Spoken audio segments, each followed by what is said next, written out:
Hello everyone, welcome to our channel. आपका हमारे इस चैनल पे स्वागत है। बात करेंगे हम इस वीडियो में दिल्ली सल्तनत की बात करेंगे, जिसमें हम देख रहे हैं गुलाम वंश को। किसे हम देख रहे हैं? गुलाम वंश को। गुलाम वंश जिसकी स्थापना कुतुबुद्दीन ऐबक ने की। किसने? कुतुबुद्दीन ऐबक। कुतुबुद्दीन ऐबक वो जो मोहम्मद गौरी का गुलाम था। कौन था?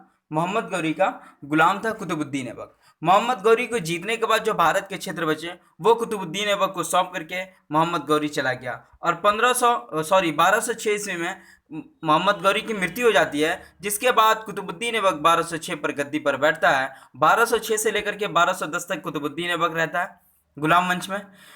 कुतुबुद्दीन ऐबक कहे तो जिसे लाख बख्श भी कहा जाता है, लाखों का दान करने वाला व्यक्ति। 2.5 दिन का झोपड़ा इन्होंने बनाया। कुव्वतुल इस्लाम मस्जिद भी बनाया इसने। कुतुब मीनार की नींव भी कुतुबुद्दीन ऐबक ने रखी, जिसको इसका दामाद कुतुबुद्दीन ऐबक का इल्तुतमिश, जिसे शमशुद्दीन अल्तमश भी कहते हैं, उन्होंने कुतुबुद्दीन ऐबक को पूरा किया। ठीक है। इसके बाद बना था कुतुबुद्दीन ऐबक के बाद बना कौन था?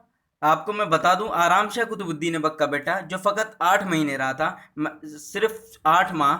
8 महीने के बाद इसके बाद बन जाता है इल्तुतमिश, उसकी हत्या करवा करके। उसके हत्या करवाने के बाद इल्तुतमिश बनता है। इल्तुतमिश के बाद जो बनती है वो रजिया सुल्ताना बनती है। और रजिया सुल्ताना इल्तुतमिश की कौन होती है? रजिया सुल्ताना इल्तुतमिश की बेटी होती है। कौन होती है? बेटी होती है रजिया सुल्ताना। रजिया सुल्ताना क्या होता है कि इल्तुतमिश के बाद बैठ उसको कौन बनता है? रुकनुद्दीन फिरोज बनता है, जो इल्तुतमिश का बेटा होता है। लेकिन इस पे जो है इल्तुतमिश, उसका बेटा रुकनुद्दीन फिरोज जो रहता है, वो भी उसकी माँ इसके बदले में, उसकी माँ क्या तो शाह तुर्कान छाई हुई रहती है गद्दी पर।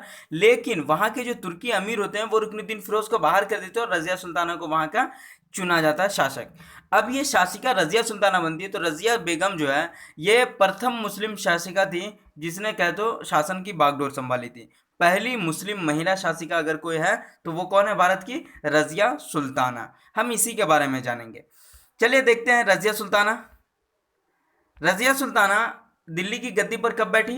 1236 ईस्वी में रजिया सुल्ताना दिल्ली की गद्दी पर बैठी। किसके बाद? रुकनुद्दीन फिरोज के बाद क्या है, या फिर इल्तुतमिश के बाद क्या है, जो इसके फादर थे।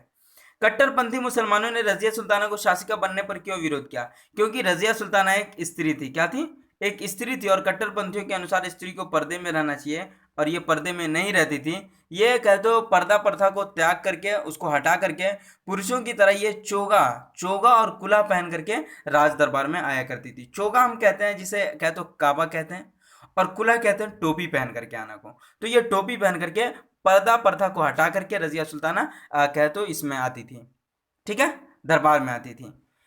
पहली मुस्लिम महिला शासिका कौन थी जिसने दिल्ली की गद्दी पर बैठाया गया? वो थी रजिया सुल्ताना, जिसे दिल्ली की गद्दी पर बैठाया गया, पहली मुस्लिम शासिका थी। नेक्स्ट है, रजिया सुल्ताना ने अमीर आखुर, क्या है, अमीर आखुर के पद पर किसे नियुक्त किया? तो मलिक जमालुद्दीन याकूत को अमीर आखुर के पद पर नियुक्त किया। ठीक है। रजिया सुल्ताना के विरुद्ध किसने विद्रोह किया था? इसके विरुद्ध विद्रोह किया था किसने? अल्तुनिया ने। किसने किया था? अल्तुनिया ने।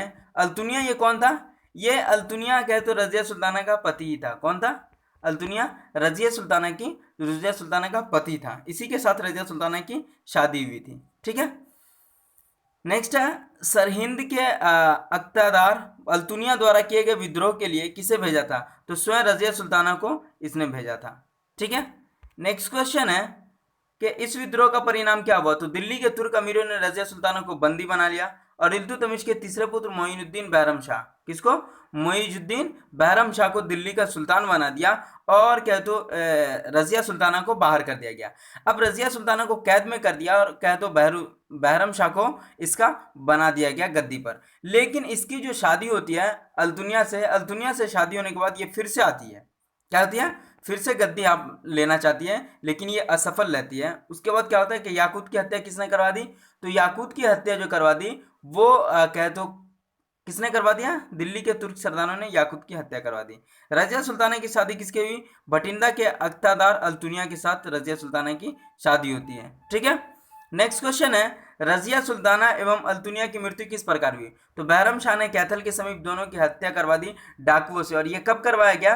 13 अक्टूबर 1240 को रजिया सुल्ताना की कह तो दोनों की कह तो हत्या करवा दी जाती है। ठीक है। क्या कर दी जाती है? हत्या करवा दी जाती है। इसके बाद जो आता है, इसके बाद रजिया सुल्ताना के बाद जो गद्दी पर बैठता है वो बैठता है नसरुद्दीन। कौन बैठता है? नसरुद्दीन महमूद को सुल्तान बनाया जाता है रजिया सुल्ताना के बाद। अब ये नसरुद्दीन महमूद को क्या तो बनाया जाता है, नसरुद्दीन महमूद गद्दी पर बैठता है। उसके बाद ये नसरुद्दीन महमूद के बाद बलबन होता है। कौन बनता है? बलबन बनता है। और उसके बाद आखिर कोई बनता है गुलाम वंश का शासक, तो कैमूर शमशुद्दीन कैमूर। तो हम नसरुद्दीन बलबन के बारे में पढ़ेंगे, इसके बाद नसरुद्दीन के बाद फिर बलबन के बाद पढ़ेंगे, बलबन के बारे में पढ़ेंगे। ये टोटल हमारा क्या तो रजिया सुल्ताना से रिलेटेड क्वेश्चन जो इम्पोर्टेंट थे। Thank you so much, thanks for watching. Subscribe करें जीएस टच को। आप हमारे साथ इसी तरह बने रहे, हम लेकर के आ रहे हैं क्या तो सारे क्या तो दिल्ली सल्तनत के बारे में। थैंक यू सो मच, फिर हम मिलते हैं नेक्स्ट वीडियो में। Thank you so much.